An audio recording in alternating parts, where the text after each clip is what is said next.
I remember days they used to laugh at me.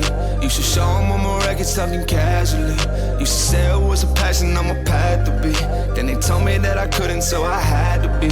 Tell me what they really think about it now. Used to hate it, but I guarantee they're proud. Had to do it just to show them that I could, yeah. Now I finally think I took it where I should, yeah. Had a jokes on you and now you're on and laughing. I did a whole lot of winning. Look, it came from a passion. I see a whole lot of no ones I could see now in public. And that may think a lot of things, man. At least think something, now you the judge. Hey, now tell me where you ended up. Yeah. Look, I bet it was a simple job. Yeah. Look, I went and took a different route. Yeah. Look, that's why my life is different now. Back in my feelings, look, when I wasn't so gifted and I was learning to do this, and all I heard were the critics, and I don't blame you for that shit. Look, I was way out the basis, but I just needed some talent so I could wait this to greatness. Oh yeah, you ain't ever think this, no, no, no. Stop me while I started, homie, whoa, whoa, whoa. Now this shit settled, it's go better and better, but I'll always remember, yeah, yeah.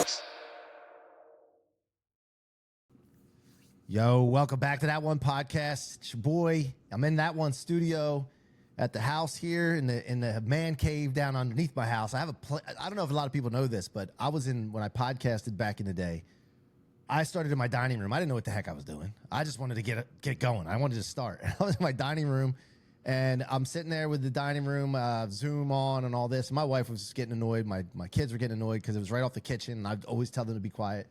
And then eventually my wife just got fed up and took her real estate commissions, because she's a real estate agent, and spent like $65,000 to build this amazing man cave down by the pool in the water. I can't really show you guys it because I'll mess my camera up, but there's like this floor that's got epoxy marble floor, and the ceiling's got, it looks like an Irish pub ceiling. It's just sick. I got a sick view. I'm spoiled, guys. So anyway, I'm into the home studio here. We'll be back on the road next week in Tampa with Ken's and your boy C-Roc. And today we have my guy, Ken Cox, in the building. Ken is just an amazing dude. I had a kickoff call with him at some point, like an introduction call. And as soon as I saw the beard, I fell in love with him, man. Like, I know, because, dude, bearded dudes are cool, man. You know? Yeah. And I'm a little jealous because I haven't been able to grow mine as long as Ken. But, yeah, no, Ken's a good dude and into a lot of amazing things. And we're going to get into it today and find out why he's that one. So, Ken, welcome to the show, man. Thank you for having me, Mike. I appreciate it. This is going to be a lot of fun. Yeah, man, and I didn't see you last time with a hat that had logo on it, and then this time I see you with a hat with the logo on it. So I love that you took action on that, man. And the other thing is that's a New Era hat, and I didn't do that with my hats, and I love New Era hats. So I got to get up to speed. You're inspiring me, man. Well, I've got a thick nugget, so I have to get the fitted. Like I got to spend the money on a hat if I'm gonna wear it. So yeah, we got a big brain in there because you've had some success, man. So let's get into it, dude. Look, that one is important in business. Being that one, separating yourself, leaning into the insecurities and weirdness, and what makes you different. And I want to kind of go through your life and areas of you've identified those times where you just leaned in and didn't run from those things, and how it paid off for you. So we can start wherever you'd like with that, but I like to know a story comes to mind. Yeah, so I'll kind of give a deep, big run there really quick. Rough and tumble, growing up, started drinking super young, drugs, alcohol, all that stuff. Had no ambitions, right? Like 9th grade, I'm like, man, I'm going to pump gas and just live in a trailer, right? That was my dream. But wait a minute. I'm going to stop you there. As we go through this story, I'm going to stop you because I'll point some things out. You had some kind of ambition. The ambition was probably parties, girls, or a feeling or something. Yeah. Something's always, I want to point this out because people don't realize this. You always are on purpose. It's just, is it your purpose or someone else's purpose? Is it a destructive purpose or is it a constructive purpose? We're all on purpose. Yes. It's not we gotta be intentional with a constructive purpose. You had ambition, something, right? Yeah, they were not good ambitions though, right? They were flawed. But during this time growing up, I had these weird little small business owners in my neighborhood, right? And I grew up in a neighborhood, within walking distance, I could rub the window and peek in and see the tinsel dancers on the stage and the poles, right? That's the kind of neighborhood that I grew up in, to give you an idea. So it's bikers and dump trucks and, big men drinking beer and smoking joints is what Was this in St. Louis too, or no? This was a little town called Arnold, Missouri, in a time of white flight. So this is South City, St. Louis Hoosiers moving to the country in this little community, right? That policed its own and all kinds of weird stuff. It was not a healthy environment by far. So a lot of bikers, like a lot of bikers, gangs, and all that. I wouldn't call them gang. I call them clubs. Yeah, clubs. Like, biker they're gangs, biker gang, biker clubs. Yeah. Yeah, it's just good old boys trying to watch out for themselves in the best way they know how. Confused and scared, but putting on some big fronts to make sure that they seem not scared. Right? Yeah. It's really what it was. But so those business owners, like the slot car track owner that taught me how to solder, the Emo's Pizza guy that taught me how to run a business at all, and let me put vending machines in his business at 14. Right, the pool hall guy that let me clean tables for pool hall time so that I could hustle old guys at foosball and make a little bit of cash. Right, these are the guys that were mentoring me not knowing it, right, but setting me up to do these things. And I was I didn't graduate high school till I was 19. I'm very dyslexic. I have a lot of learning disabilities, and I have a couple other disorders about mind and body disconnect and shit, right? So they didn't really know what to do with me, so they put me in the special school district all through elementary school and all that shit, right? So I'll tell the story. I was 18 or 19 years old. I had fell in love with video, film production, audio production, all that stuff. I'm doing pictures to video kind of stuff, right? You remember back in the day, you take hundreds of pictures and you put them behind some cheesy music to make grandmas cry. I was doing that shit in my basement, right? Went to my stepdad and like, hey, Ron, I need this camera. He's like, well, it's $5,000, Ken. You can't have a camera. You can't have. I'm like, I can get the cash. Like, I can get the money to do it, but I need a credit card to buy it. And I got to buy it from New York. Now, this is in the 90s. Yeah. The internet can't buy shit on the internet yet, really, right? So we're buying it out of the back of magazines, and he was so nervous to buy it out of the back of a magazine out of New York so we didn't have to pay sales tax because it was a really nice camera. Hounded him for weeks, and he finally gave me his credit card to let me buy this camera. Started doing video production. Loved it, man. I was booking gigs. I picked up the phone book on day one because I didn't want to shoot weddings and pictures of video. I wanted to make, like, commercials and shit, right? Yeah. And I start flipping through the page, and I started A in the yellow page, and I just call. And I got to Pacific Productions before I got my first damn deal. Called every number, right? AAA, hey, I'm this dumb 19-year-old kid that I can get you on Channel 11. I can get you on all these things, blah, blah, blah, all this stuff. Finally, I get this deal with Pacific Productions, and I'm making we're on a Jolt Cola commercial. If you remember Jolt Cola back in the day, right? So that was my first video production gig that I got. And who knows how much sugar and caffeine were in that stuff? Junk, horrible stuff. But so that was my very first kind of big corporate job where I just made it happen, right? And I remember my stepdad be so mad at me because he's like, you need to get a factory job and get your pension and do that. And I'm like, dude, I will shoot myself in the head if you put me on an assembly line and make me do the same thing for 8 hours a day. No way. Cannot do it. Isn't that amazing how we all have that in our life where people are telling us what we should do? Yeah. And then they mean well, but they like it's such a freaking like dream stealer. Yeah. You know? So it wasn't good. And so that went really well. And I ran that company. I got it pretty big for a 19-year-old kid, right? I'm pulling in the 90s. I'm pulling in like 60, 70K a year on this little camera, hustling side jobs, doing weddings, still doing pictures to video. I'm a hell of an editor, right? People are sending me stuff. And then I get a girlfriend. The whole thing goes to shit. I end up selling the company. It's the first company I sold, but I learned how to do that at 19. Sell a company, secure my position with the new company, give them the clients, and then go to work for them. That's the first time I learned how to do that. And there was a local company called Diverse Entertainment, and I sold the MVP Multimedia Group, was Mr. Video out of Ohio or some shit, like Omaha, Nebraska. They were out of. What happened here? Like the girl comes into life. Like what caused her to?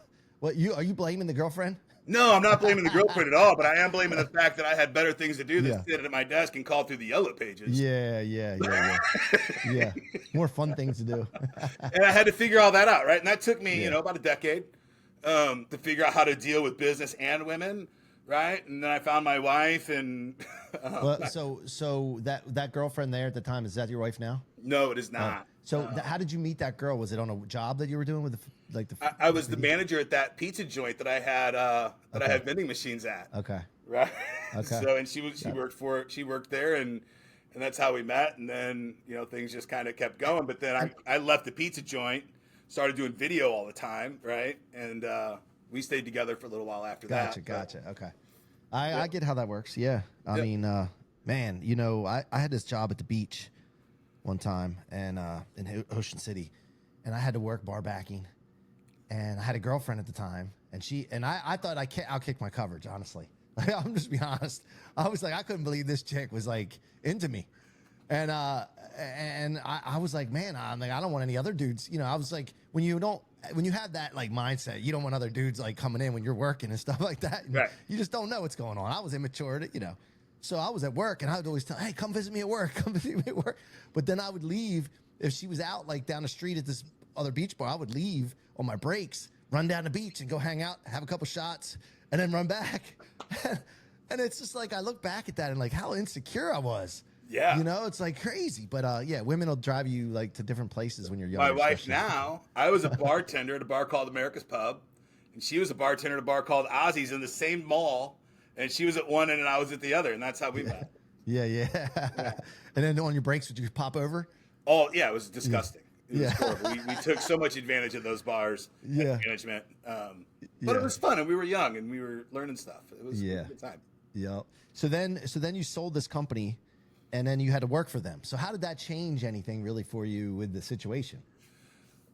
Not a lot. It was just, a kind of a fun time of my life. It did not go well working for them at all, right? Yeah. So I learned how to do some other kinds of jobs, really maximize value for a job, right? So what they taught me how to do was go to live events, and instead of charging to be at the event, go to the event for free, make an amazing video, and then sell copies to a whole bunch of people, right? So instead of getting a per hour rate, create a product, right? That's what they really taught me how to do.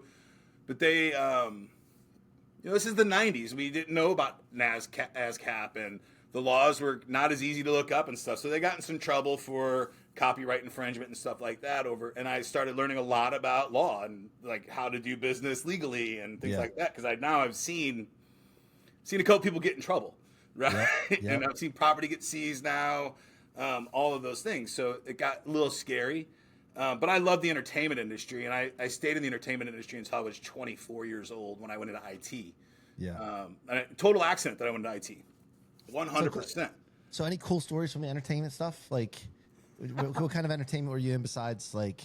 Yeah, so I made a couple short films, right? We won like third place in the Kansas Film Festival for best comedic short, but we meant to make a drama, like that kind of stuff. I've worked with a lot of bands as a stage manager. The most significant tour that I did was Cottonmouth Kings, the Funk Junkies, Insane Clown Posse, and then War finished up that tour at the end. They came in for Halloween that summer. That was what I was doing. When I left that is when I went into IT. Okay, so you go into IT. Obviously, there's opportunity there because that time is technology starting to December of '99. Yeah. But was it? See, I think of IT for some reason, and this is just my personality, right? IT is boring. Like, it depends on what part of the IT, because sometimes you're just hooking up computers and a network for the office. And to me, it's just like, how do you do that every day? And now, no offense to anybody that likes it, but this is a different kind of IT that I got into. So right out of the gate, I started this company part-time or just temporary until I get another travel gig, right? I don't want to be in a house. I don't want to live in an apartment. I want to live on a bus and be free. That's what I want. That's what I thought I wanted. So I get this job, and then I get into web hosting in '99. So yes, IT can be really boring. For those that don't know, web hosting, can you explain that? It's www.mycornergrocerystore.com or like GoDaddy. The Chinese restaurant or the pipe shop or the boxing gym, or everybody's got their .com. Yeah, so like GoDaddy, like one of those places, like you got into that. And what do you mean? GoDaddy, Wix, InLink. When you got into it, what do you mean you got into it? You help people secure their domain and then build their website? Yeah. Okay. And every company in the world needed a website. Yeah. Yeah. So I was super fortunate. Like I graduated high school at 1.7, right? At 19 years old. I go to Broadcast Center right after high school, graduate from there. But my mom worked at Washington University. She was always on my ass to go there. She's like, tuition's free. You should go. You should go. You should go. So I did. You talking about Washington out west? Washington University in St. Louis, Missouri. In St. Louis. Okay, I've never heard of that one. Yeah, Okay. it's the second. It's like the top 5 medical schools in the country. Okay. But I'm not a medical student. I'm Obviously, a journalist. I'm not doing in video, medical right? either. Like, doesn't mean anything to me. Yeah. But she was harping on me, so I went there for a year, and I was working there, making film and video for the students, like kind of thing. And I didn't like that very much. I didn't like school, so I ended up leaving there and went on the tour. So, but during that time, I learned a lot about computers. Right. I learned FTP, all these things. I learned websites. I learned HTML. I took the HTML class. I was intrigued about, if I can make movies and put them on TVs, what's this internet thing? How do I learn that? How do I put, and really all I was trying to figure out was how do I put stuff on that internet so other people can see it, right? Because now I can make video and then I can distribute it anywhere in the world. So why didn't you create YouTube then? I mean, I created some other stuff. If you look up Ken Cox WIPO, you'll see some pretty interesting I'm just busting world chops, IP, intellectual property cases that I was in back in the day. Yeah. But my very first deal with web hosting was MasterCard.com. No shit. My second deal was Twinkies.com. I had got to do all the legal case. I got to be involved in the legal case with Twinkies.org, which was an adult site, not a tasty treat. Really? I never heard of that. Yeah. So, I was instantly in all this thing, and then every single business in the world needs a website. Every single one. So, I mean, that's just what I got into. I loved it. 2004, 2005, we sold a huge deal to AOL. We wrote the back office for Netscape. Total fluke. We answered the RFP, right? The RFP gets passed around our office by everybody. Me and my partner, What Steve. is that? Excuse my ignorance. What's the RFP? Request for proposal. Oh, okay. I've heard of a giant stack of RFP, right? Of request for proposal. I've heard of request for proposal. I've never heard of. I don't know, man. I'm out there. I must be. I feel like I'm so smart sometimes, and then sometimes I feel like I'm so stupid. There's lots of acronyms on this planet. Yeah. So we answer it and send it off, and then we get the damn deal at 10 cents a user for AOL's back office. Get the heck out of here. So we blow up really quick. Right on the tails of that. That's rolling. What's going through your mind when you get something like that, and then you're like doing obviously you get your calculator out, you're like 10 cents times. Oh, I'm a golden boy. I can't be touched. Right? In my mind, I'm the shit, man. Nobody can touch. No, the ego I can't get into fired the way, by anybody. There's nobody in the world that can fire me.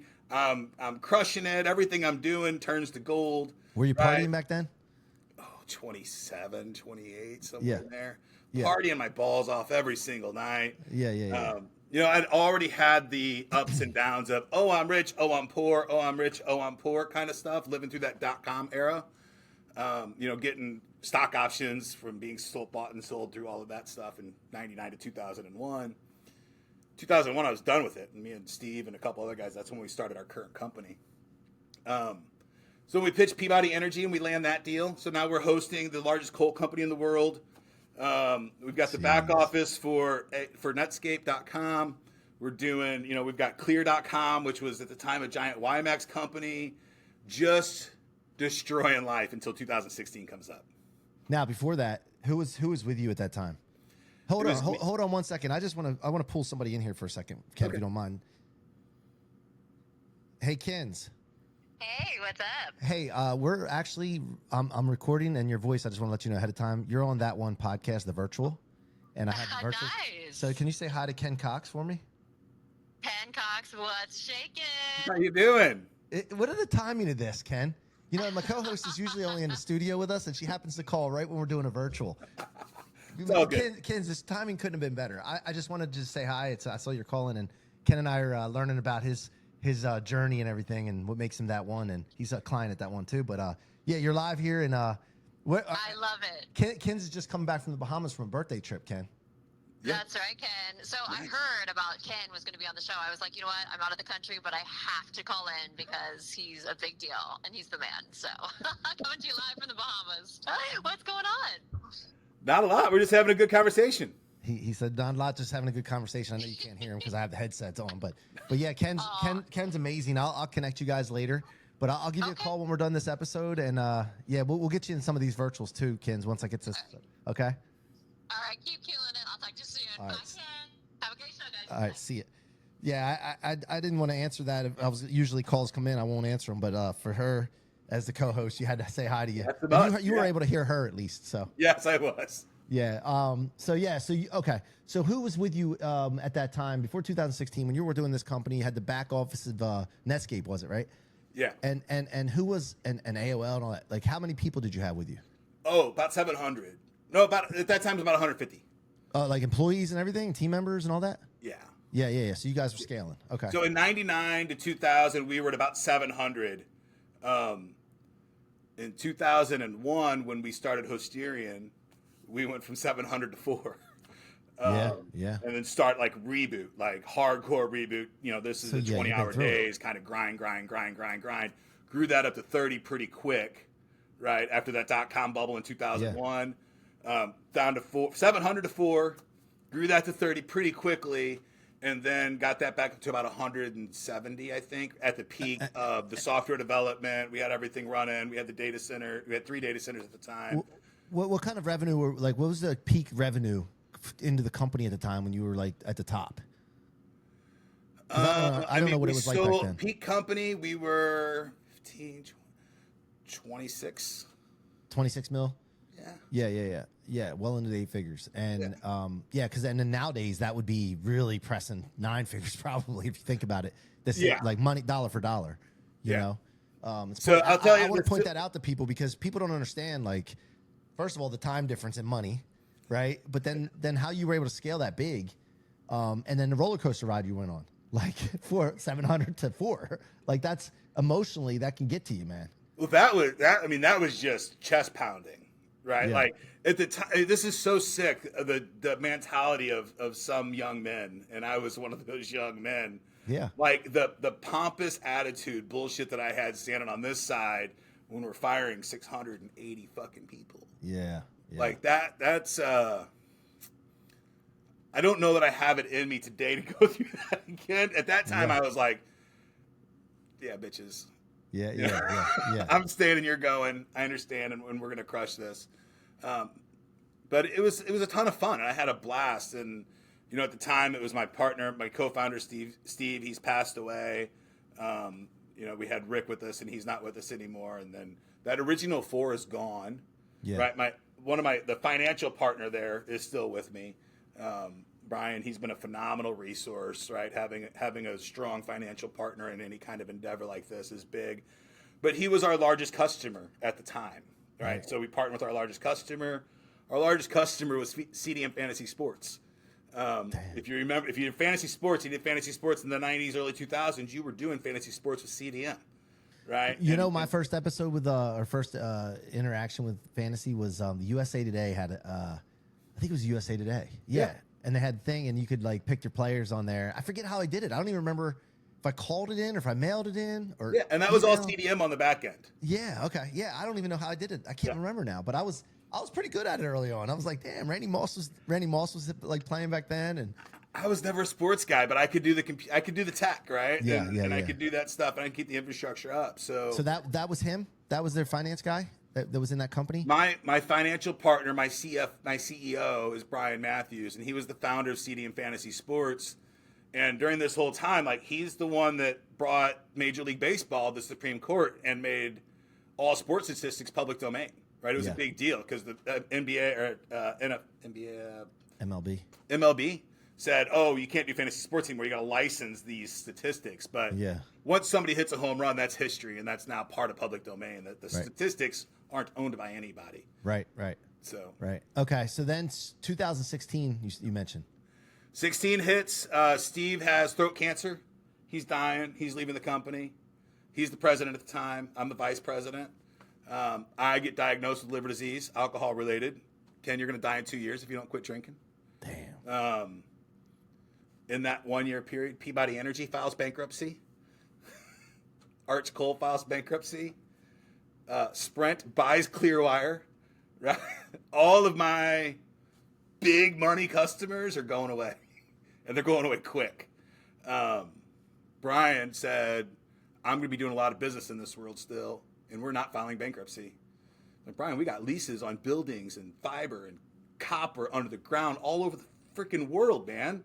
Like, all over the world, we have DSL lines going back to a coal mine so that they can measure the weight of the coal that's being mined that day and get it back to the stock market, right? This is the kind of world that we're living in, and it's fun, and we love it.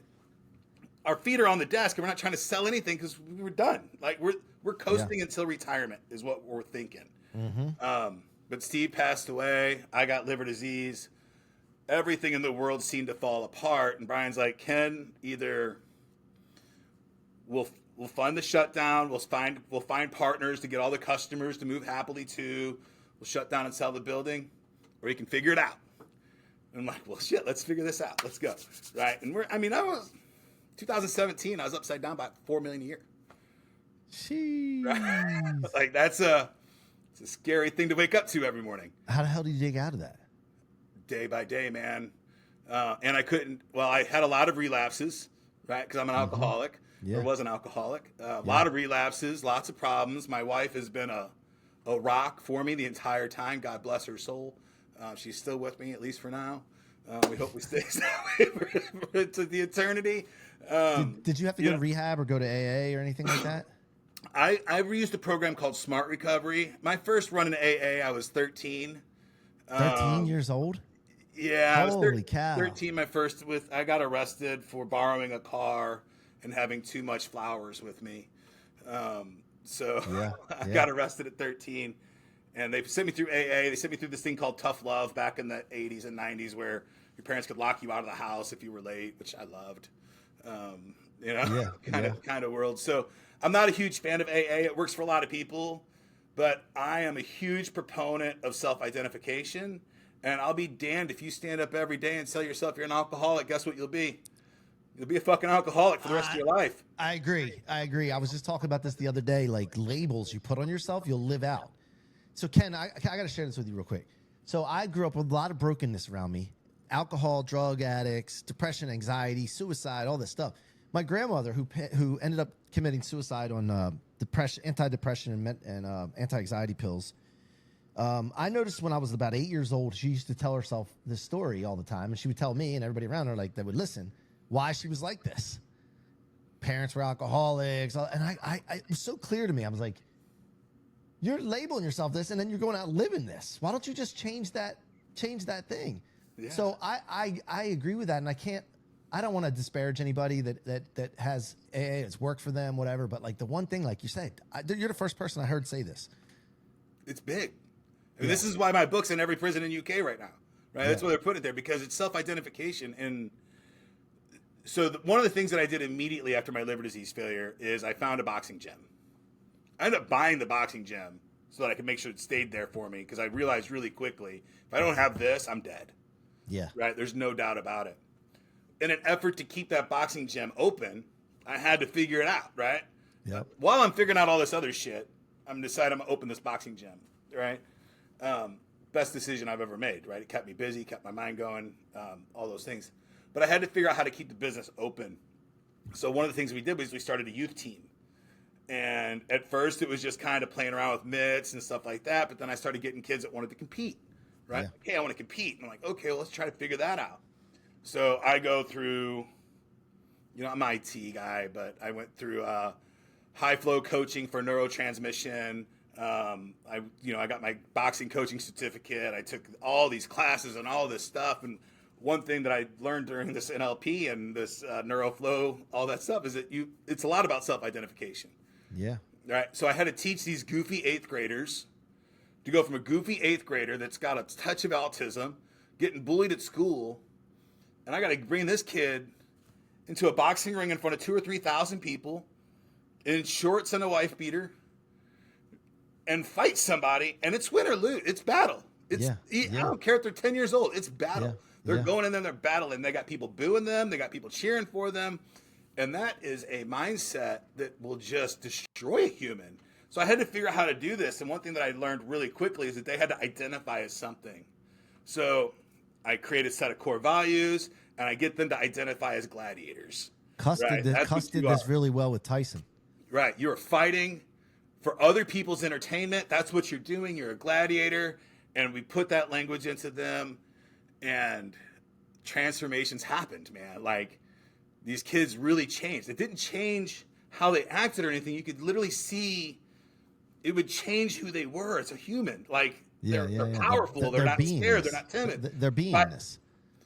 How they're identifying themselves. And then, I guess about a couple years ago, I was driving home from Podfest, and I get disconnected from my body frequently. And I wasn't even drinking this day, and I'm driving through Georgia, and they got this beautiful thing called super speeder tickets in Georgia, and I get kind of lost in thought. Right, cruise control gets lost. My foot gets a little heavier.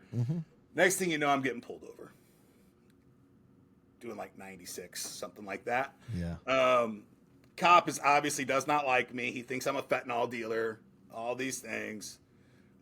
Decides to be a little rough with me. We end up, he finds my medical cannabis with my medical prescription, all this stuff. I still use cannabis for sleep because I prefer it over Xanax. Yeah. Hate Xanax.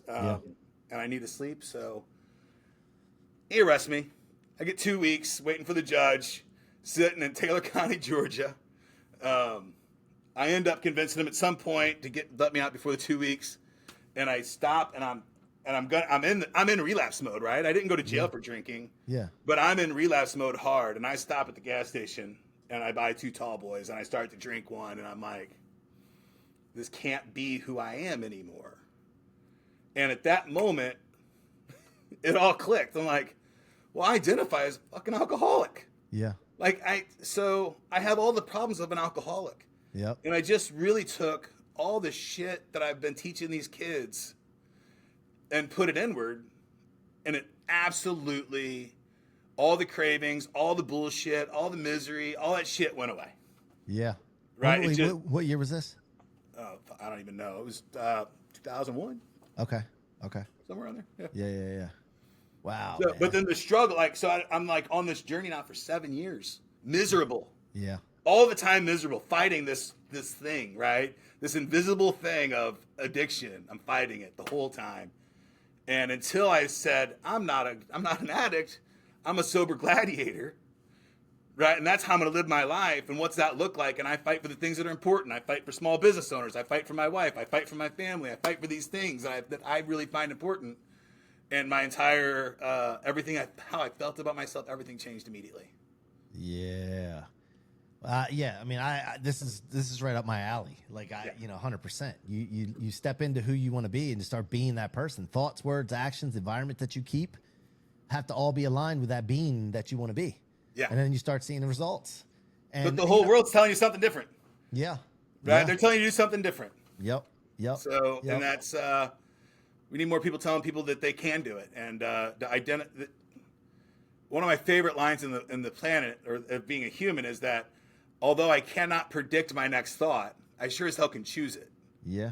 Right? So I can choose what my next thought process is going to be. I can make the decision to have positive self-talk for the next 5 minutes. But if I just sit back and don't try to proactively think of anything, then my mind's going to wander and I can't predict shit. Yeah. All right. I want to cover 2 things at the time we have left. We're up against the clock. What's the name of your book? Reclaim Sobriety. There it is. Let me see. Reclaim Sobriety. Okay. 12 rounds of sobriety. Yeah. So this book, when did it go out? When did it get launched? November. Okay. November 19th. Just relatively new, brand new, back in November. And then all of a sudden you hear from UK prisons that they're going to put this book in prisons. Yes. Yeah. Well, so that was the second thing that really shocked me, right? So first I hit #1 new released amongst teens and young adults with addiction, which hit me hard. I didn't realize that would resonate there. So I hit #1 new release in that category, which really set me off on a pretty high note. I'm like, okay, this is really something special. And then, somebody reached out to me from the counseling program in the UK, and they're like, hey, we'd like to, do a bulk purchase and put these in the prison libraries in the UK. We think it's that powerful, and it's a different message than what they're getting everywhere else, right? And really what I did was I took a lot of the lessons from AA, right? Just not the identification stuff. Smart recovery. I love recovery dharma. I love Buddhism, so there's some Buddhism in there. Like all of these things, I took everything that I've learned over being a drug addict and an alcoholic I'm 49 years old. I've been drinking since I was 2, right? So, my whole life. It's a lifetime of debauchery and drugs and alcohol. And I'm sober today. I have my medical cannabis for sleep. But other than that, I don't even have a craving. I can't tell you the last time I had a craving for alcohol. Yeah, I love it.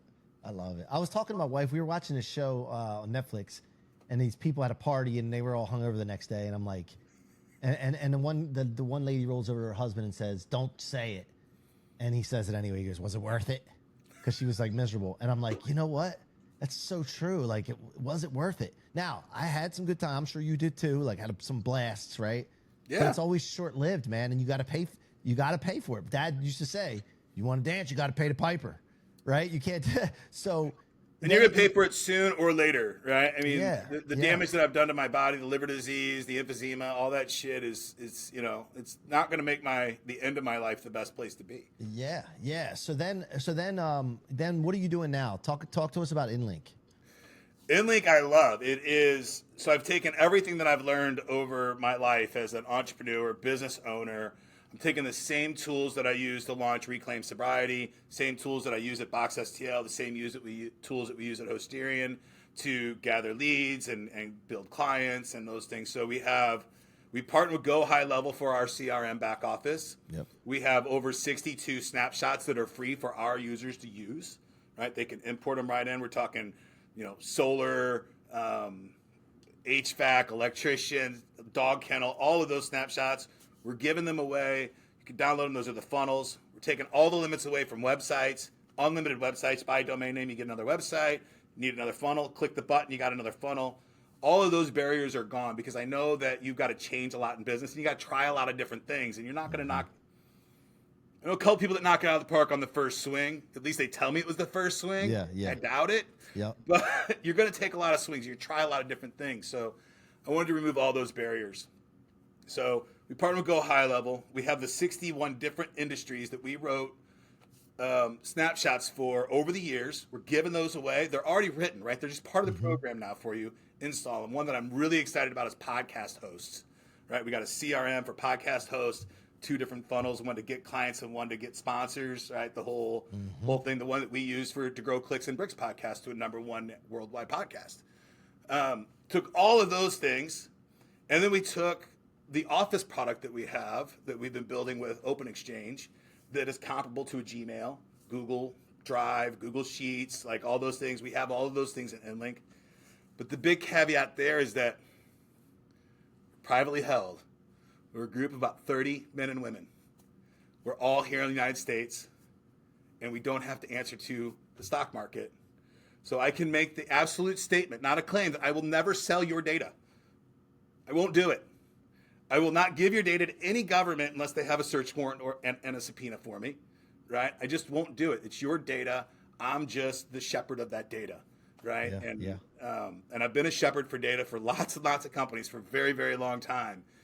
And some of the largest companies in the world trust me with their data. Yeah. And I want to take that trust and bring it to Main Street. I think the yoga studio deserves this at a low cost, right? I think the boxing gym needs to know how to have these tools and stuff like that. And we just did it and dropped the price, right? Because I know people are in transition all the time. They don't want to have a big capital expense. They can't have these huge operation expenses. So we created this Soho package, small office, home office, which is the whole thing. CRM, choose your funnel, unlimited websites, unlimited funnels, contract management, every bell and whistle under the thing. A couple things you might have to pay for.